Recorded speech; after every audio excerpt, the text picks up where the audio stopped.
Can success be boiled down to anything as mundane as strong daily habits?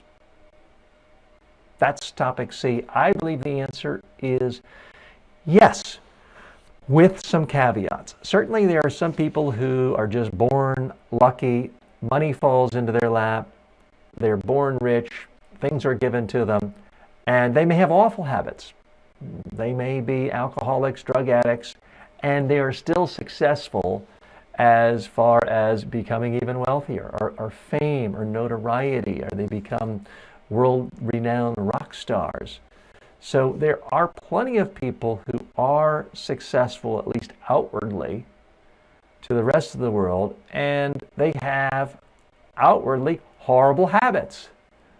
Horrible food habits, health habits, diet habits, drug habits, and they still are successful. Certainly the world of rock and roll, Hollywood is filled with people like that.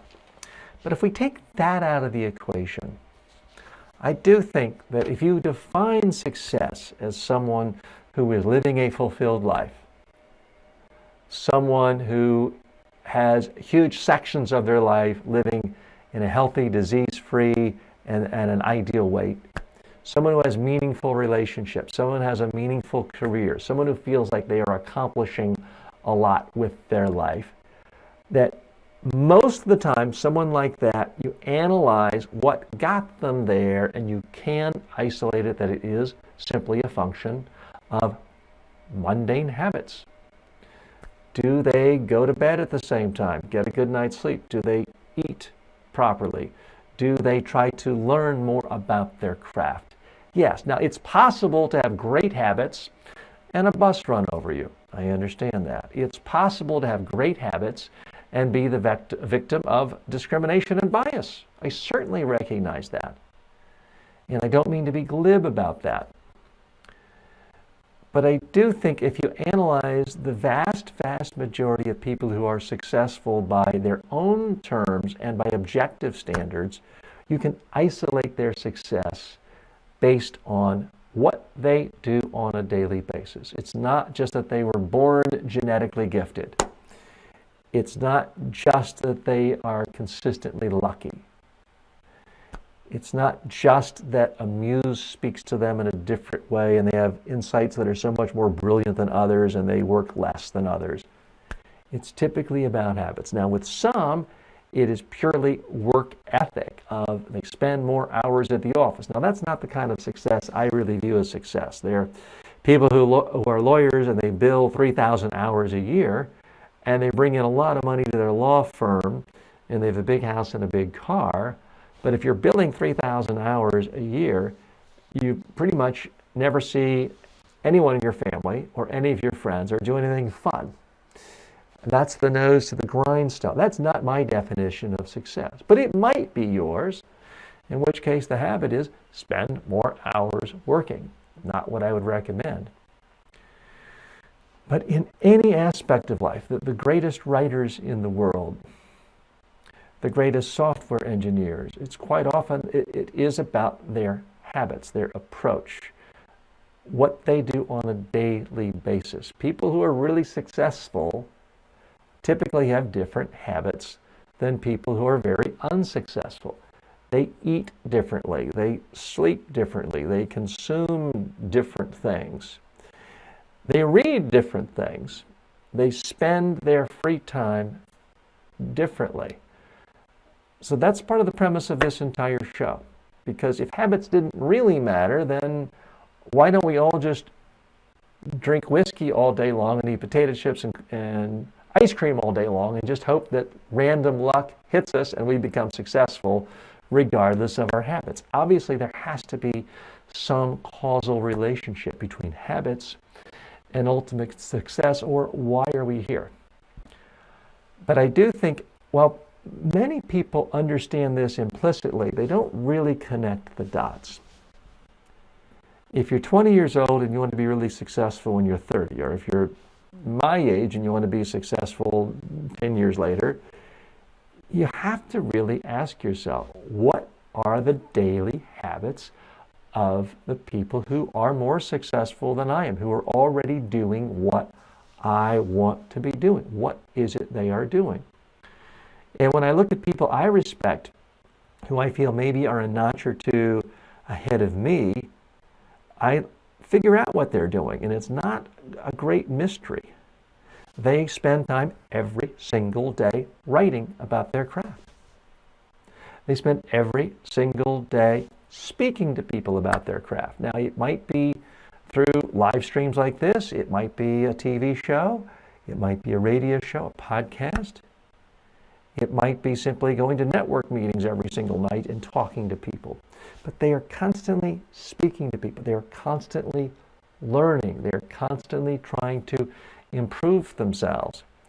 Now, one thing that it took me a long time to get this, but I heard so many people who were successful in the personal development space 20 years ago, 25 years ago, 15 years ago, 10 years ago, say to me and other audiences, don't even look at the news.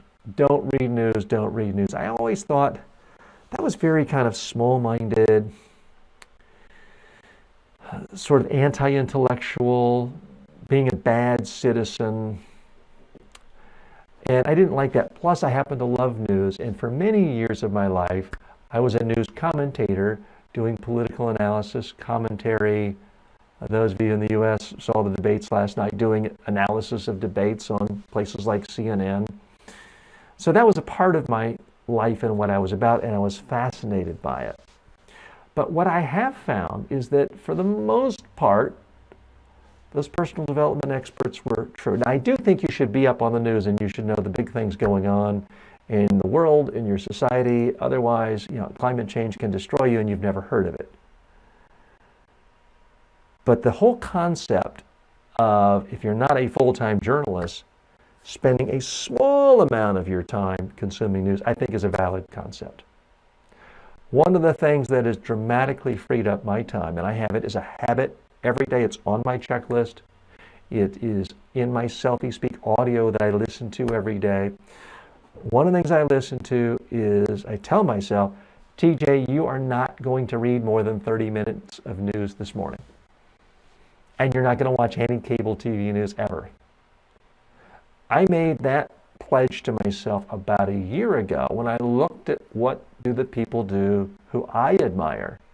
Where do I want to be 10 years from now? And I found that pretty much none of them watched cable TV news.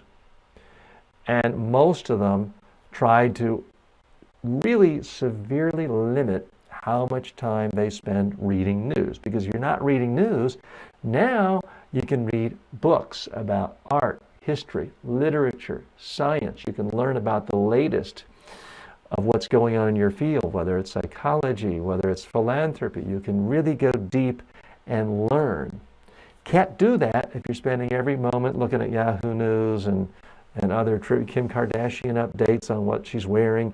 You can't learn. There's only so many minutes of the day. There's only so much mind space.